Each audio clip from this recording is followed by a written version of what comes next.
I decided to spend a weekend camping in the forest to escape the busy city. The first day went well. I set up my tent, gathered firewood, and enjoyed the peace and quiet of nature. By nightfall, the crackling fire and the distant hooting of owls made me feel relaxed. The next morning, I woke up early and went for a hike. The trail was beautiful, with sunlight shining through the trees and birds singing. But as the day went on, dark clouds started to gather. I decided to head back to camp to avoid getting caught in the rain. By the time I got back, it had started to drizzle. I quickly gathered my things and put them inside the tent. The rain soon turned into a heavy downpour. I huddled inside, listening to the heavy drops hitting the tent.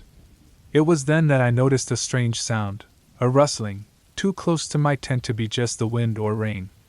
I tried to ignore it, thinking it was just my nerves. But the rustling grew louder and more constant. I peeked out of the tent's flap and saw nothing but dark shapes and shadows. My mind raced, thinking of wild animals or, worse, a person lurking out there. I grabbed my flashlight and shone it outside, moving the beam across the campsite. Nothing. Just trees and the endless rain.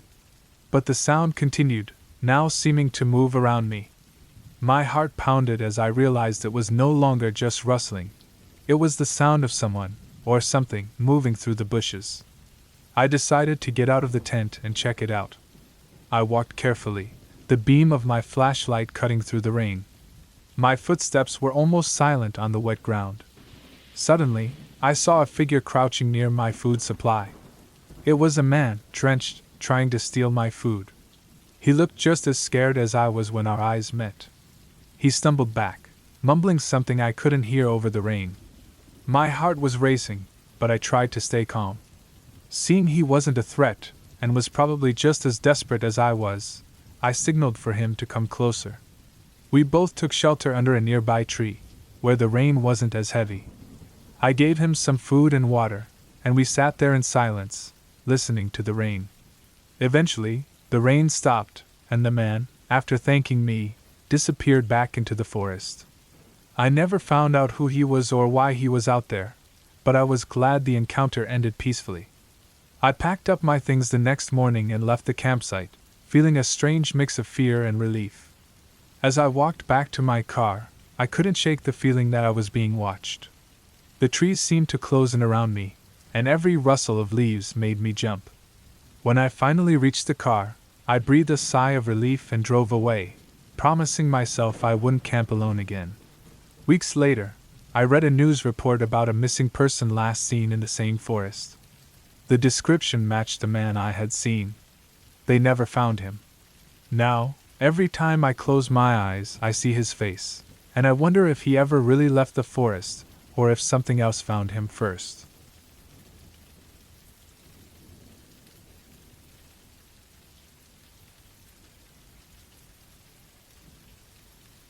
I love camping, especially deep in the woods where cell service fades and the night sky is filled with bright stars.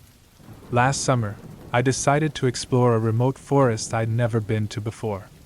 As the sun set, I set up my tent by a calm lake, surrounded by tall trees. The first night went well. I cooked dinner, watched the sunset, and snuggled into my sleeping bag with a book. But as it got darker, strange sounds echoed through the forest. Branches snapped, and rustling leaves suggested something moving nearby. I figured it was just animals and tried to sleep. The second night was different. A distant howl cut through the silence, followed by footsteps around my tent. I froze, heart pounding. Every rustle made me uneasy. I grabbed my flashlight and scanned the shadows outside. Something was out there, pacing around my camp. Morning couldn't come fast enough. I hurriedly packed, feeling unsettled by a strange presence in the trees. As I left, I stumbled upon an old sign partly hidden in bushes.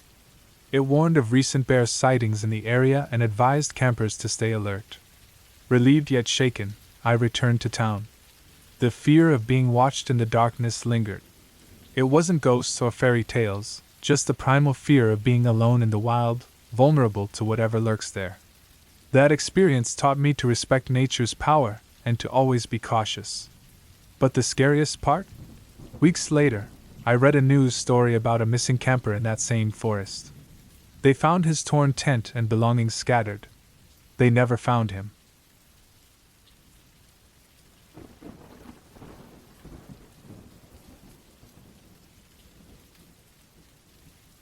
Last summer, I rented a cabin deep in the woods, far away from the noise of the city. I was looking forward to the peace and quiet, thinking it would help me finish my book. The first few days were nice and calm. I spent most of my time riding on the porch, listening to the birds and the leaves in the wind. One evening, as the sun was going down, I decided to take a walk in the forest. The trees were tall, their branches making a thick roof above. The path was narrow and winding, with just a faint trail to follow. After walking for a while, I saw an old, rundown shed. Curious, I decided to check it out. The shed looked like it hadn't been used in years. Its wooden walls were worn out and covered in moss. As I got closer to the shed, I noticed a faint smell of something rotting. The smell got stronger the closer I got. My stomach turned, but my curiosity pushed me to look inside. The door creaked loudly as I opened it, and I was hit by a smell so strong it made my eyes water. Inside, I saw old tools and broken furniture scattered around. In the corner, there was a large, covered object. I walked over and lifted the cover. Underneath was a pile of bones. They didn't look like animal bones. They were too large, and some were clearly human. My heart raced, and I stumbled backward, almost tripping over an old metal bucket. I needed to get out of there. I ran back to the cabin, my mind racing. I couldn't stop thinking about the bones. Who did they belong to? How long had they been there? That night, I could hardly sleep. Every sound made me jump, and the darkness seemed to close in around me. The next morning, I decided I had to leave. I packed my things quickly and headed back to my car. As I drove away, I couldn't shake the feeling that I was being watched.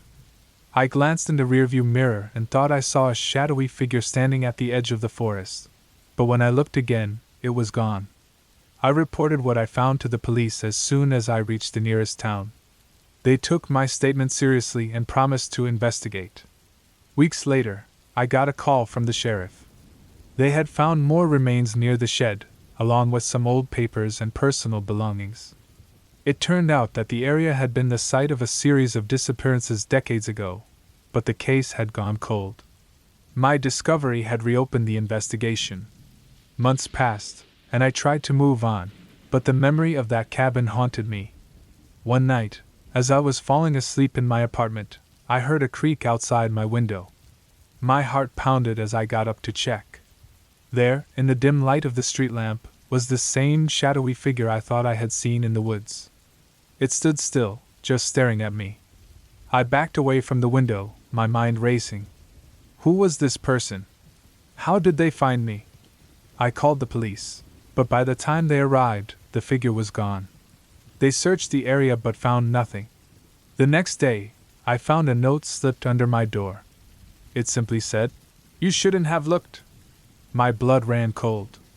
I realized that some secrets are better left buried, and sometimes, curiosity can lead to things far worse than we can imagine.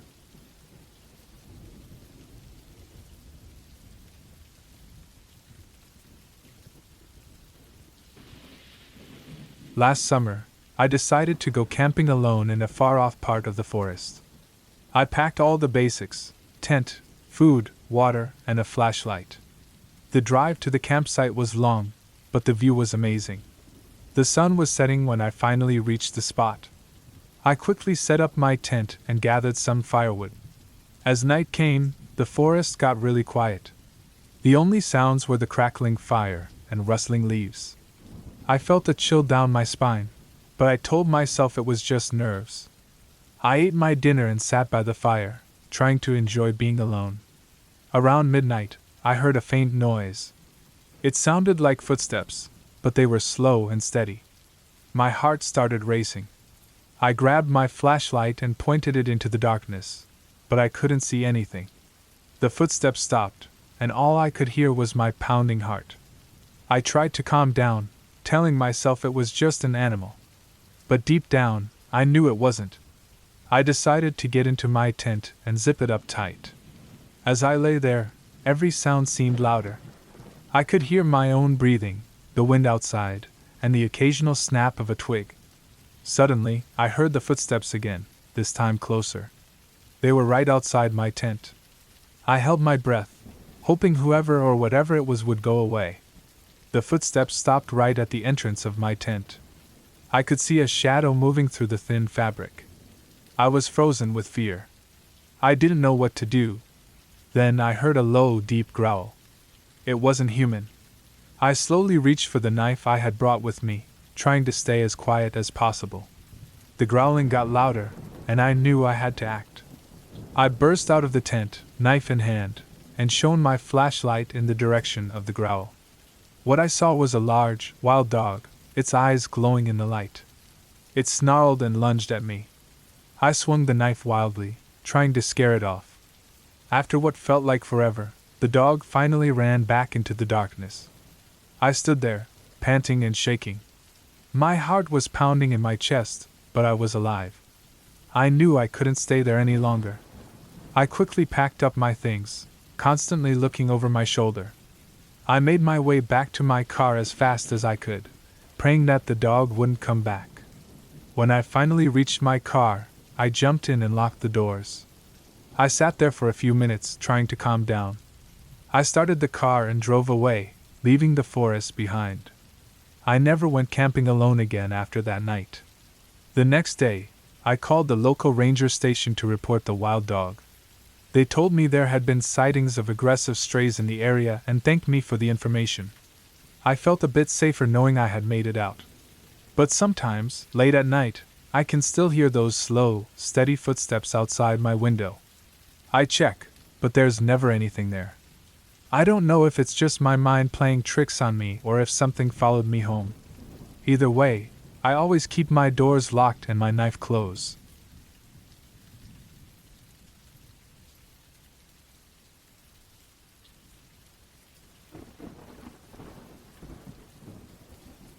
Last summer, I went camping alone in the deep forests of the Pacific Northwest. I had been looking forward to this trip for months, needing a break from the noisy city. I found a quiet spot by a river, set up my tent, and made a small fire.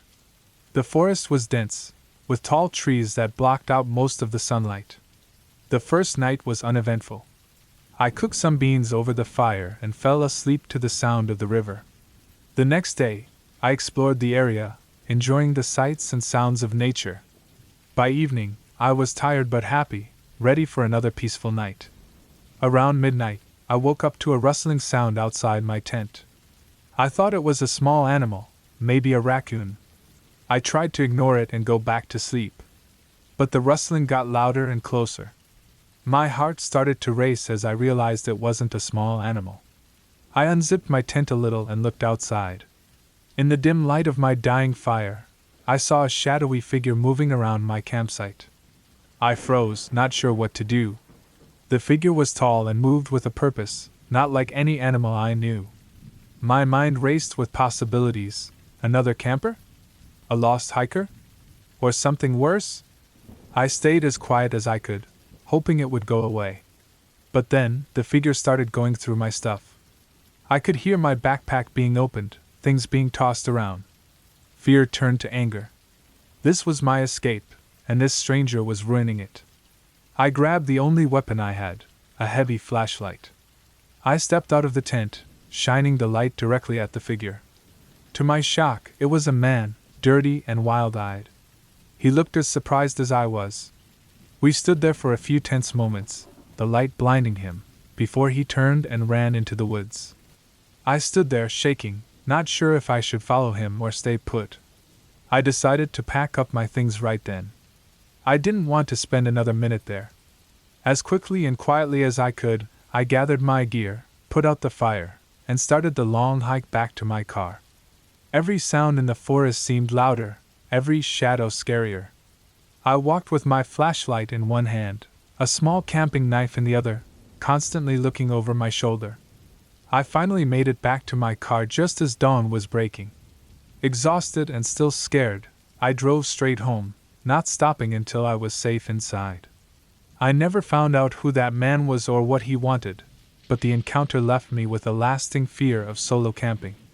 Sometimes, when I close my eyes, I still see his wild eyes staring back at me. I hear the rustling in the darkness and feel the cold night air on my skin.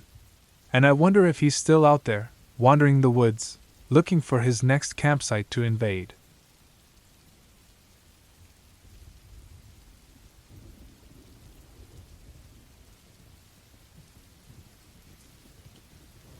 The sun sank low, painting the sky in dusky hues that filtered through the thick trees. I set up my tent by a peaceful river, its gentle babble a comfort after a long day of hiking. Night crept in, and the forest stirred with rustling leaves and far-off animal cries.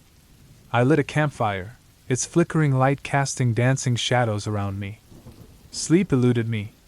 Every snap of a twig or owl's hoot made me jump.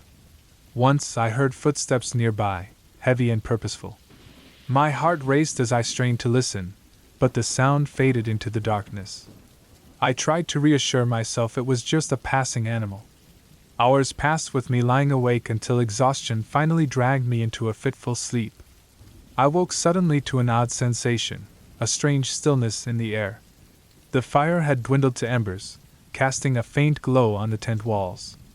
Then I heard it again, closer this time, a faint whisper, human but unintelligible. Adrenaline surged through me. I grabbed my flashlight, hand trembling. With a deep breath, I unzipped the tent and stepped outside, scanning the darkened woods. Moonlight filtered through the branches, creating eerie patterns on the forest floor. There, just beyond the fading firelight, stood a figure, a silhouette against the blackness. Fear gripped me, but curiosity drove me forward. I approached cautiously, flashlight shaking in my grip. As I drew near, the figure turned slowly. It was a man, disheveled and wide-eyed, staring at me with a mix of fear and relief. He tried to speak, but only a raspy breath escaped his lips. I hesitated, unsure whether to run or offer help. His eyes pleaded silently with mine. Then, from the forest's edge came voices, searching calls that sliced through the night. A group of rangers emerged, their flashlights sweeping the area. Spotting us, they hurried over, faces grave with concern. It turned out the man had been lost for days, wandering aimlessly through the wilderness.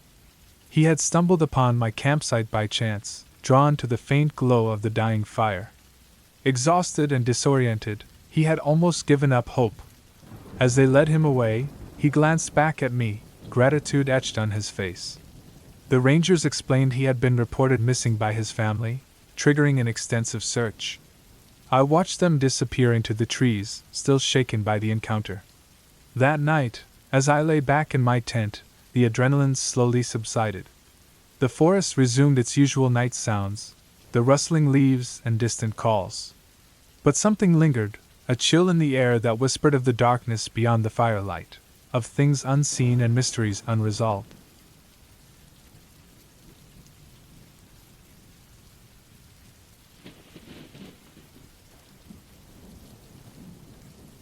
The sun was going down behind the thick trees as I set up camp near the lake. It was quiet, just me and the sounds of nature. But as it got darker, I started feeling uneasy. I heard twigs breaking in the distance, and the leaves rustled wherever I walked. I thought it was probably small animals. Night came, and I got into my tent with a flashlight. The woods around me got really quiet, except for some rustling now and then. I couldn't shake the feeling that someone was watching me. Suddenly, a twig snapped right outside my tent. My heart raced as I pointed the flashlight towards the sound, but there was nothing there. I tried telling myself it was just my imagination, but then I heard footsteps coming closer. Slow and careful. Fear gripped me when I realized I wasn't alone. I stayed still, listening hard. The footsteps moved around my tent, stopping every now and then. I wondered who or what it could be. After what felt like forever, the footsteps faded into the darkness. I hesitated, then cautiously unzipped the tent and looked outside. There was no one there, but a creepy feeling hung in the air. I thought about leaving right then, but decided to stay, hoping it was just some curious animal. The rest of the night passed without anything happening, but I couldn't sleep. At dawn, I packed up quickly, eager to get away from that unsettling place. As I walked back to my car, I couldn't shake the feeling that someone was watching me. When I reached my car, I sighed with relief. Just as I was about to leave, something caught my eye carved into a nearby tree. "I see you." My blood turned cold. Without looking back, I jumped into my car and sped away, heart pounding with the realization that I had narrowly escaped whatever was out there in those woods.